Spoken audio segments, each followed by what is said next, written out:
East versus West 6 is over. It was an amazing event. Perfect live stream. No lags whatsoever. Let me discuss all of the results with you. The first match, Doug Ehrlich versus Coach Ray. Latvia versus USA.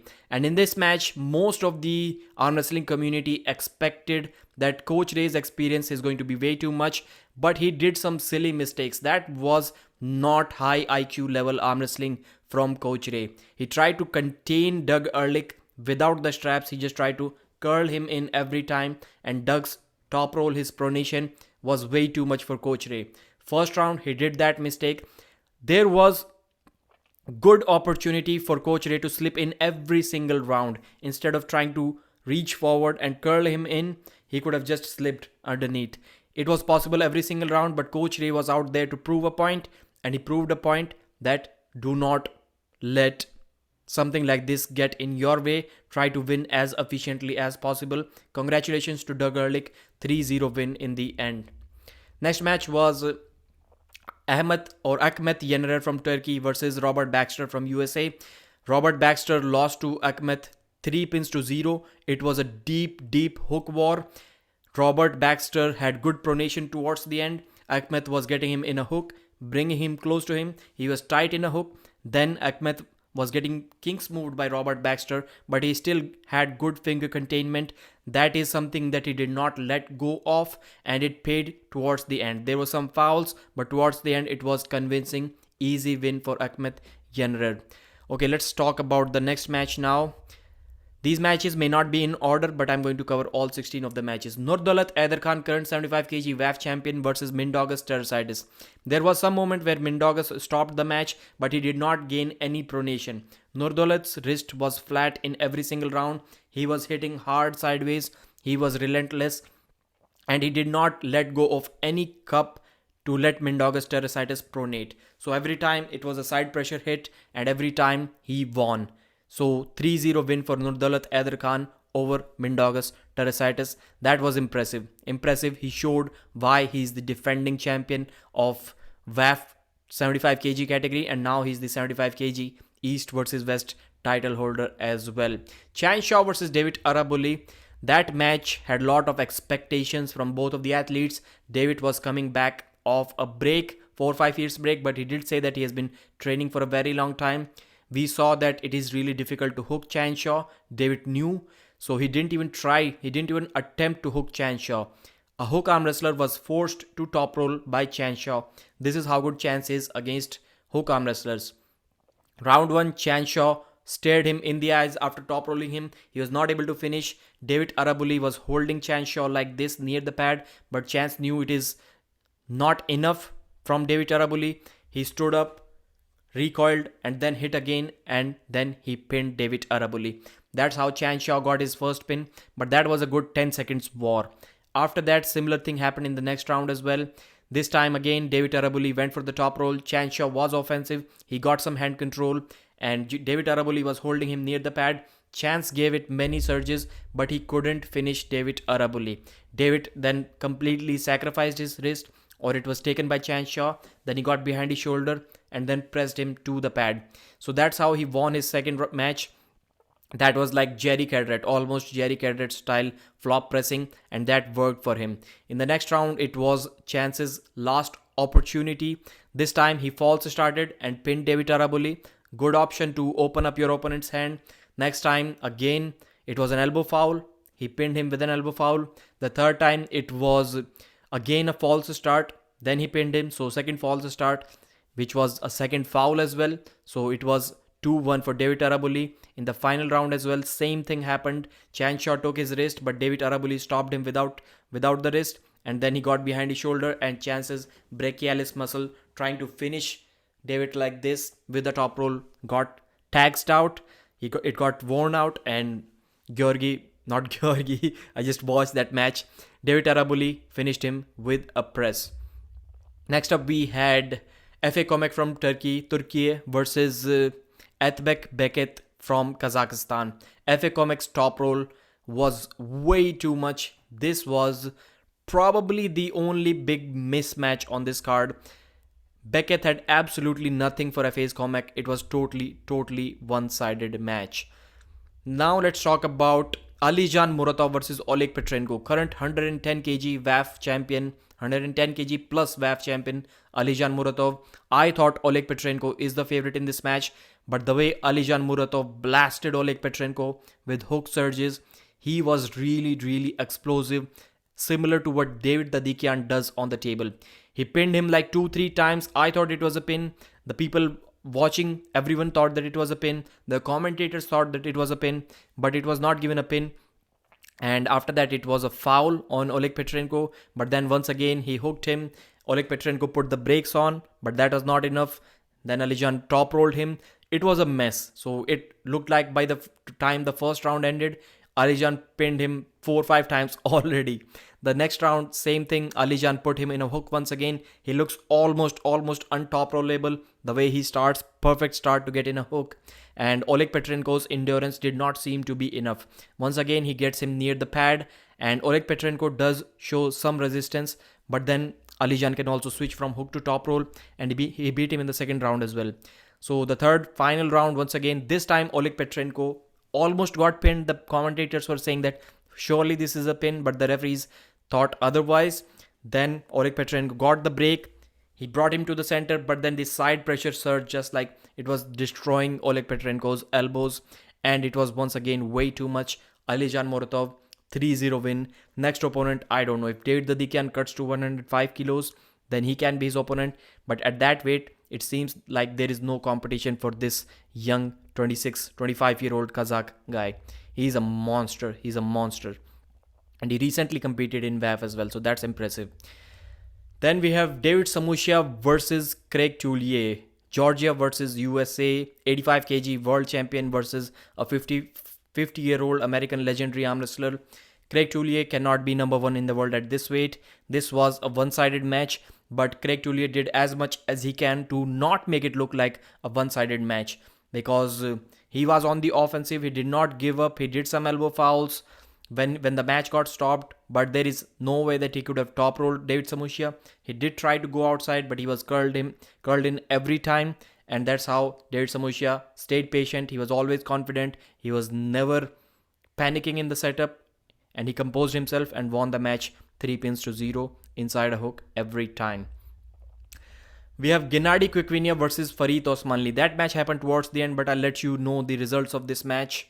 Or maybe before that, we talk about the other match. I think that's what we should talk about first. Corey West versus Farid Osmanli, left-handed super match. That was something amazing. I did not expect Corey West to show such technical prowess in the match. First round went to Farid Osmanli. Farid hooked Corey West and he beat him quite convincingly. It looked like it could be a mismatch, but it wasn't. In the next round, Corey West was able to make a comeback. He did stop the hook from Farid Osmanli.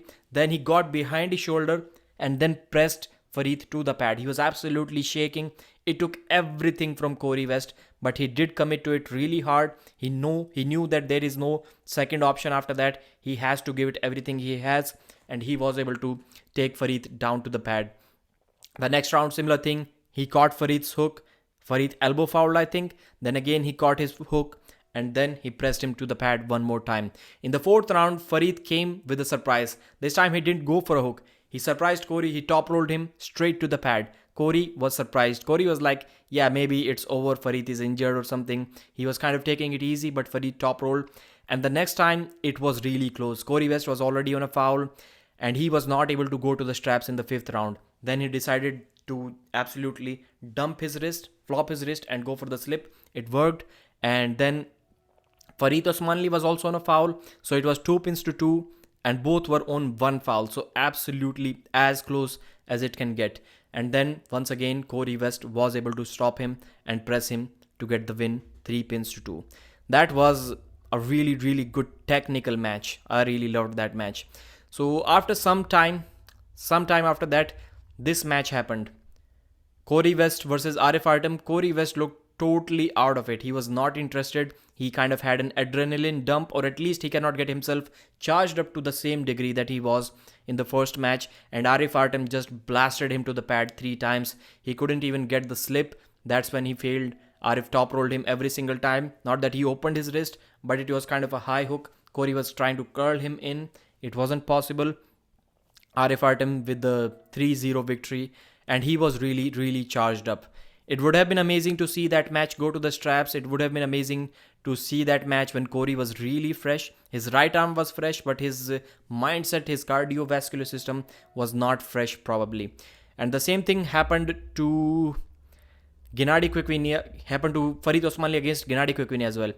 Farid Osmanli was doing the open arm top roll against Gennady Quickvinia in all the rounds. Gennady was not able to finish him still, but Farid also looked gassed out because he also had a match with Corey West, and he did not look completely into the match. Gennady still beat him. Gennady beat him 3-0, but still he had to sacrifice his own wrist and then do the flop press near the pad. This shows a lot about Farid's top roll.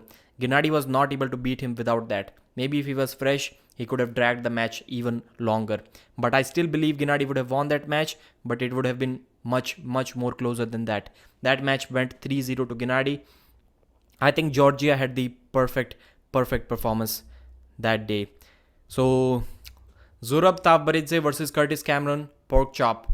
Unfortunately, we saw an injury in this match. First round pork chop went to hook Zurab Tavbaridze, which is not a smart decision. You do not hook Zurab.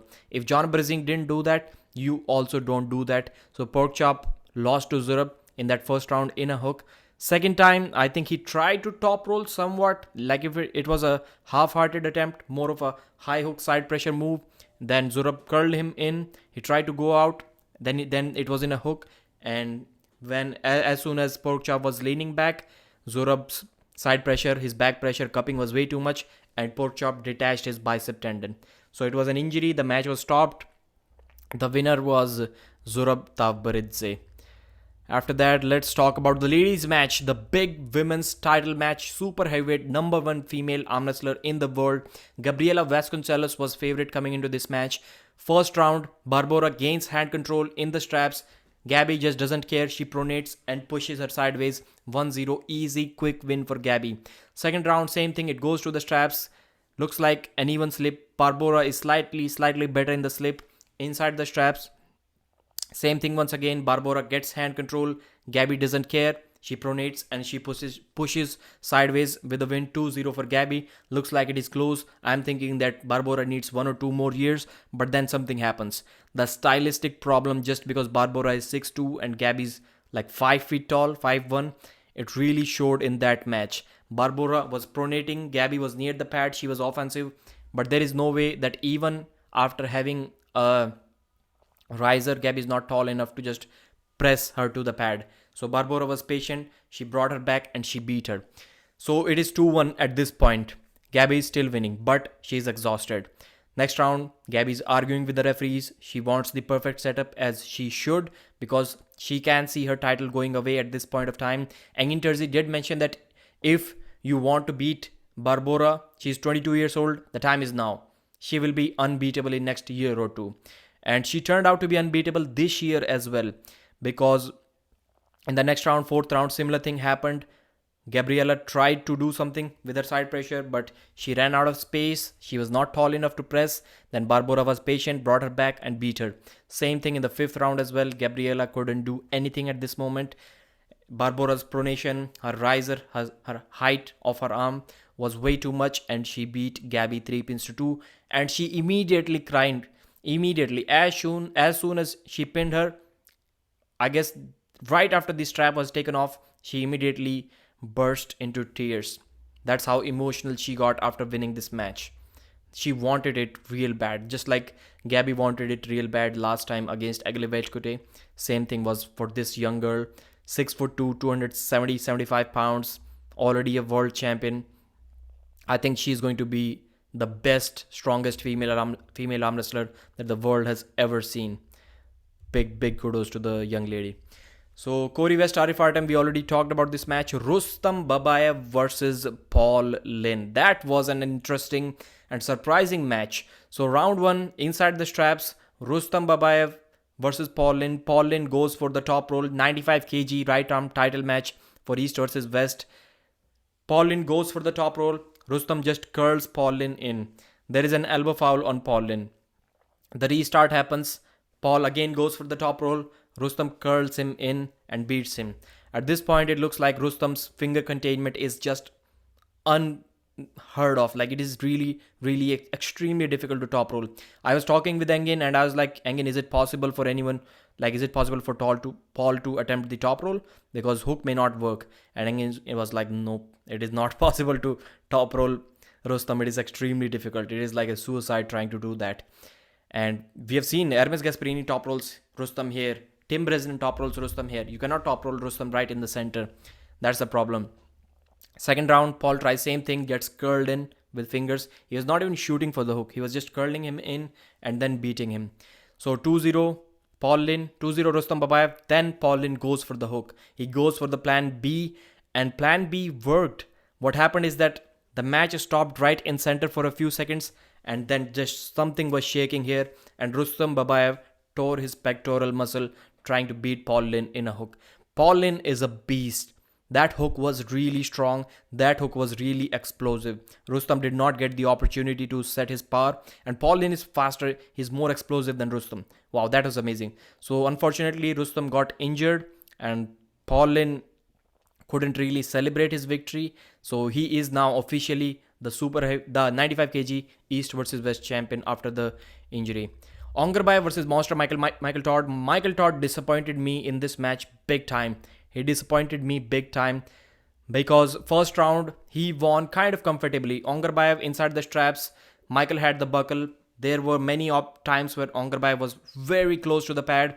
I have never seen someone stay close to the pinning pad that many times. Like Michael was at least 20 times less than 1 inch close to the pad. That's how close this match was. And first round went to Michael. Michael was about to get pinned, but then he brought him back, got behind his shoulder and pressed Ongarbayev. Till that time, everything was perfect. Then there were some fouls called on Michael. Michael thought that his shoulder was not in a declined position. It didn't really look like in a declined position. But in the second round, Michael got the stop once again. First foul was called. Then Michael got the stop once again. Ongarbayev almost pinned him few times. Again, same thing, very near to the pad. But this time, the shoulder was not in a declined position and the referee gave it a foul. So it was second foul for Michael and Ongarbayev for the win. So in the third round, once again, same thing. Michael hit sideways. Ongarbayev gains hand control there. He's patient. He hits sideways, brings Michael near to the pad. And then something weird happens. First, Michael was already on a foul. When trying to slip, Michael got an elbow foul in this third round. But after that, Michael got really mad at the referees because there was this small elbow foul, I think, from Michael Todd, and that was called. It was second foul, or maybe Michael got pinned, something like that. But Michael was frustrated. He was saying that why the foul is being called, and I do not agree with that at all. Just because they said that small elbow pops will not be called, it doesn't mean you can quote that. It is still a foul in written. When you read the rules, it is still a foul. Yes, the referees are directed to ignore small fouls. I do not agree why Michael was arguing with the referees, arguing with arguing with Engin and saying that why did you call that a foul? In rules, you said that small elbow fouls will not be called. To me, that was just a dumb argument to have. It is still a foul. You can hope that the referees don't call it, or you can hope that the referees call it on your opponent, but you cannot claim it to not be a foul. You can claim it to be a foul on your opponent, but not like this. Why was this called? So again, this call was reversed. That was one of the dumbest decisions I've ever seen in arm wrestling. Referee gave a foul. The athlete is saying that yes, it was a foul, but it was a small foul, so it should not be called. And the referee reverses it because it was a small foul. Then the match starts again, but still Ongarbayev is patient. And Michael's resistance from here to this point is absolutely zero. Ongarbayev just stays patient there and hits sideways, immediately gets him to here, and finally one surge gets him to the pad. Same thing happened in the fifth round as well. Few surges. Ongarbayev was patient. Michael Todd was absolutely crazy at this point. He was talking in between the rounds. He was cursing. He was talking with the referees. He was talking with Engin. He was trying to crack jokes. He was trying to laugh when he was losing. He was down 2 pins to 1 and already on one foul. Michael needed to be patient. but I don't know what he was trying to do. He was totally getting in his own head and destroying his own mental presence in that match, and he lost that match. That's how I saw that match happen. Michael was not focused at all. Why would you try to be funny and crack jokes during a match? That's something that I didn't get. Are you entertained? Michael was losing and asking people, are they entertained? So is your job to entertain people there or to win a super match, to win a 105 kg title? You're saying that this is so important to you, you want to win it, and now you're worried about entertaining people. Wow. So Michael lost that match. John Brzenk versus Irakli Zirakashvili. That was an amazing, amazing match. John Brzenk had total hand control. He beat Irakli Zirakashvili. I think no. I think he lost in the first round. Irakli Zirakashvili pressed him to the pad with a flop press against John to the pad. This is something that I thought cannot happen, but Irakli did that. John had full hand control. John was confident, but it was not enough. Irakli pressed him. Second round, same position. Irakli tried to flop press like this. He was not behind his shoulder, so he cannot really press. And John Brzenk beat him. After that, in the third round, it was an impossible press from Irakli.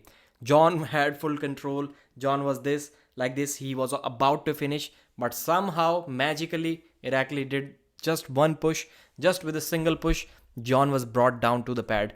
So the fourth and final round, this time once again, John had full hand control. Irakli was this, like this, and John had full hand control behind his shoulder, trying to finish. He was absolutely shaking, and he was not able to pin Irakli after he had full hand control. Irakli was like this, palm up. John was completely over his shoulder and still cannot finish. I was kind of disappointed to see that from John Brzenk. That was like, this is not something that we can expect from John Brzenk, even at this age. And after that, Irakli brought him back. Then John was in this position once again. He brought him there, tried to go for the press once again, but this time Irakli pushed him off center, went for the flop press once again. This was one of the insane comebacks, most insane comeback that I've ever seen, most confusing match that I've ever seen. Nobody could have predicted that this match is going to go that way. This is one match that I really encourage you to watch yourself. Georgi Svetkov versus Jerry Cadret. That was something, man. That was something, a long match. So the score was 2-2, and then also they had one foul each, I think. Then finally, I'm going to tell you, Jerry Cadret won that match. So how? Round number 1, Jerry Cadret was in good, not good. He was never in a good position. Georgi Svetkov had everything. He was moving his elbow forward, then climbing, then going sideways, then going forward, climbing, going sideways. He was climbing way too much, to a point where Jerry's only couple of fingers were touching like that. Jerry had no finger control like this. His fingers were just like that. And Jerry was holding Georgi with just these 2 fingers pressure. I'm not sure how Jerry can do that. Every single round was like that. In the first round, Jerry pressed him to the pad. It looked like Georgi may be guessing out. But in the second round, Georgi came back. He climbed, and then he was able to beat. Georgi could not really stand up with all of his 170 kilos of body weight and then get behind his shoulder. At one point, Travis was also saying, man, Georgi, what else do you need? Neil Pickup was saying, why is Georgi over climbing? He already has whatever he wants to finish that match. He just needs to stand up and just give it a slight push and the match is over, but he couldn't stand up. This is one of the most weirdest matches where Georgi was like this. He was like this against Jerry. Jerry had only this. And Georgi was like this, and he still couldn't finish. He still couldn't finish after that. But I think Georgi won the second round. In the third round, Jerry Cadret won once again, I guess. Then Georgi made a comeback. Every single round was not much to talk about this. Every single round was like that. Georgi was in full control. He had cup, he had pronation, he had side pressure, he had everything, but he still couldn't finish. In the fifth round, Jerry really activated his snake tongue. And then that is when he forced Georgi to do an elbow foul first and then another elbow foul, because Georgi was losing. Despite Jerry being like that, he was pressing and Georgi couldn't contain it. Second elbow foul. Jerry barely got that win. Jerry just defended his title and he's still the East versus West champion of the world. So that was my feedback, my review of the matches. I hope you liked it.